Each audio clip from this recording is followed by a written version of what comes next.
Hello, lovely. You're listening to episode 73 of the Broken Enchantments podcast, written and read by Elizabeth Wheatley. That's me. I hope you enjoy this week's episode. Be sure to check out my Patreon for next week's episode, now available. You can check out the links below. Happy listening.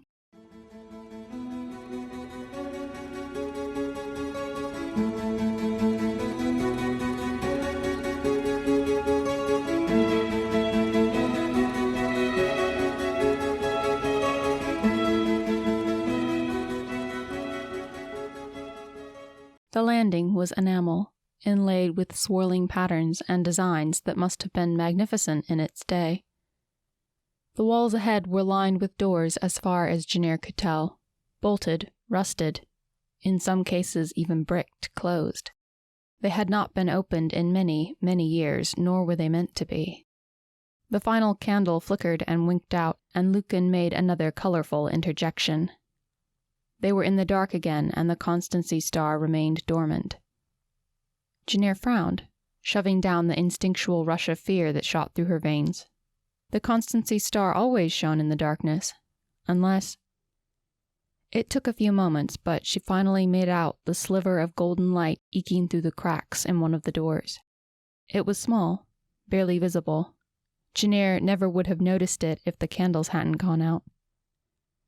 "Lucan," she whispered. "What?" he snapped. "Over there." She pointed, then realized he couldn't see her. "Here." She found his hand in the dark and refused to let it go even when he tried to yank it back. "Stop it. Look over there." She angled him in the direction of the light. After a few moments, Lucan jerked out of her grip anyway. His footsteps padded toward the source at a cautious pace. Janir followed. She had seen by the candlelight that the floor was chipped and riddled with faults. If everything held together long enough for them to escape, she would be equally grateful and amazed. Lucan came to the source of the light and stopped. His hand briefly blocked it as he felt the surface. From the hollow thump of his boot, she deduced the door was wood. Lucan took a step back and bumped into her. He swore and shoved her out of the way. Janir decided not to comment. Arguing and fighting would only prolong their stay in this place. Lucan's boot crashed against the door. He cursed with a whole new string of words. Janir wasn't sure she understood half of them, but the door still held. Janir watched over her shoulder, peering into the shadows for any signs of Morsanes. All was quiet for now. Lucan kicked the door again, and again, and again.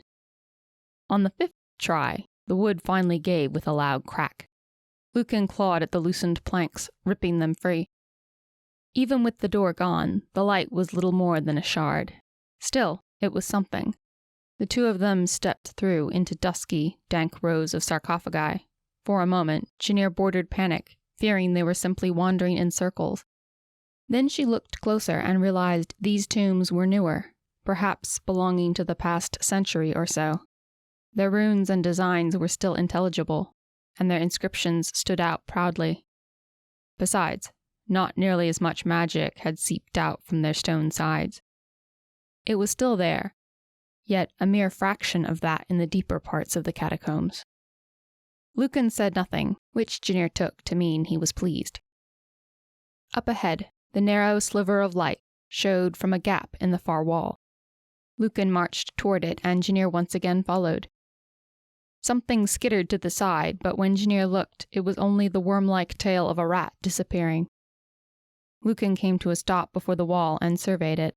The gap was a sword length or so above their heads. Through it, Janir could swear she heard the river. It made something desperate inside her sing with joy.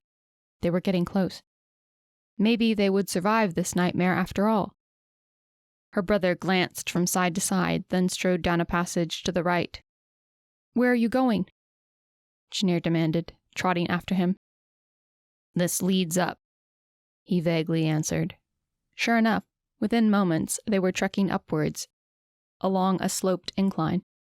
Either side of the passage was lined with sealed tombs. Tarkoth must have seen generations upon generations of priests, acolytes, and monks for all these graves to be filled. It was eerie to realize that the dead of this place far outnumbered the living. These people had lived long before she had first thought. Tarkoth must predate the Tathansians, possibly even the Brevians. The corridor became lighter, though it was hard to tell where the light was coming from. Janir began to feel the hum of magic like the buzz of insects. Magic had been settling in these tombs for centuries.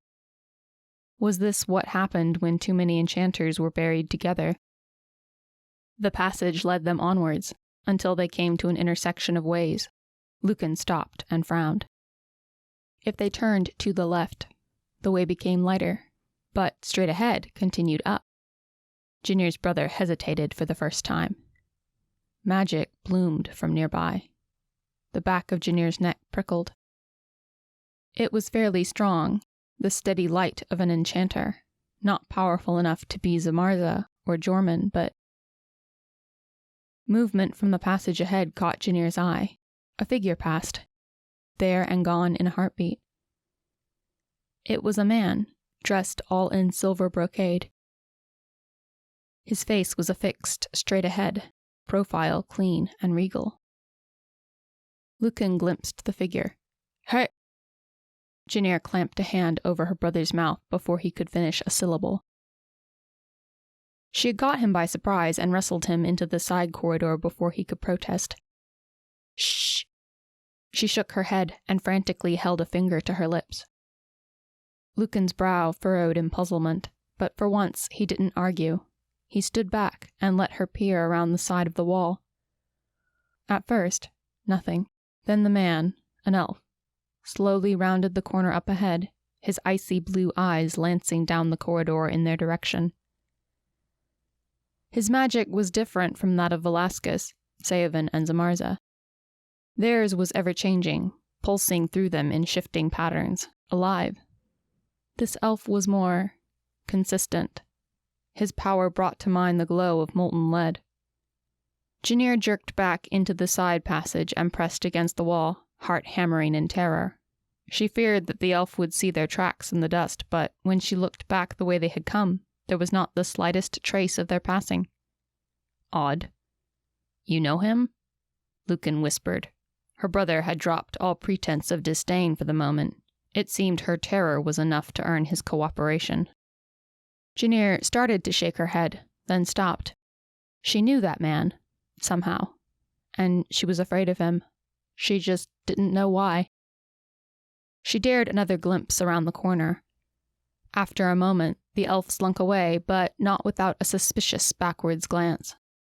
Janir couldn't help but notice one hand resting on a pair of curved swords at his hip. The elf made no noise, but once Janir was certain he was out of earshot, she let herself breathe again. That had been close. Far too close. "Who was that?" Lucan demanded. He did the courtesy of keeping his voice down. "Malkalar." The name broke out of her like a snake striking from a box. "Who's he? Do you know what he's doing here?" Janir shook her head. "How do you know him?" Lucan started to sound frustrated. "Why are you afraid of him?" "I don't know." "How can you not know?" "Ask our father." Janir spat. Lucan actually looked away. "All I know is that he's an elf and he wants to kill." Janir winced. The thought was like a drowning man trapped under ice, struggling to break through yet growing weaker with each moment. Malkalar wanted them dead. All of them. All of who? Why? "That was an elf?"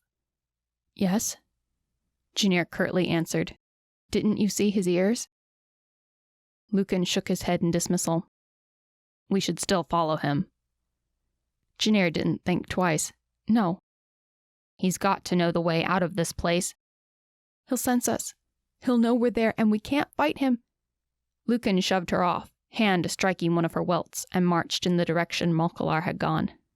"If you don't want him to find us, then you'd best keep quiet, eh?" You have been listening to Broken Enchantments, written and read by Elizabeth Wheatley. Don't forget to check out my Patreon for early access to episodes, bonus content, and lots of patrons-only freebies.